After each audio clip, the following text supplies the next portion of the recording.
Episode 4: The Reckoning. Ezeudo's confession marked the beginning of the end. The elders, who had once been silenced by his threats, regained their courage and took charge. They summoned a council meeting to decide Ezeudo's fate. Mama Uche was invited to the gathering, her wisdom and spiritual insight guiding the discussions. The council decreed that Ezeudo must face the gods' ultimate justice. He was stripped of his lands, wealth, and titles, all of which were returned to the families he had wronged. The villagers, united in their resolve, destroyed his shrine and all the symbols of his occult practices. The air around the shrine grew lighter, as if the gods themselves were lifting the curse that had long overshadowed Umyoma. But the gods were not yet finished with Ezeudo.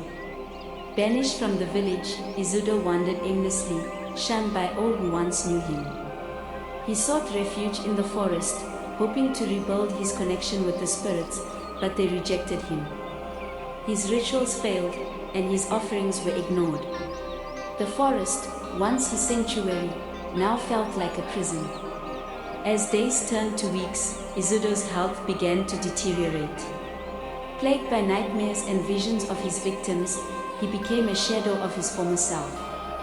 One fateful night, as he stumbled through the woods, he came across a deep, dark pit.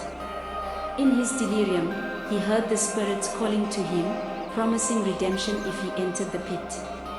Desperate and broken, Ezeudo stepped forward, but as he did, the ground beneath him gave way. He fell into the pit, his screams echoing through the night.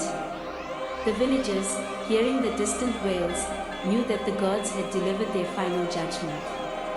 With Ezeudo gone, peace returned to Umyoma. The lands and families he had destroyed began to heal, and the village entered a new era of unity and prosperity. Chibuzo and Mama Uche became heroes, their courage and wisdom serving as a beacon of hope for future generations. And so, the tale of Ezeudo became a legend, passed down from one generation to the next. It was a story of greed, power, and the ultimate triumph of justice, a reminder that no matter how dark the human heart may be, the gods are always watching, ready to restore balance when the time is right.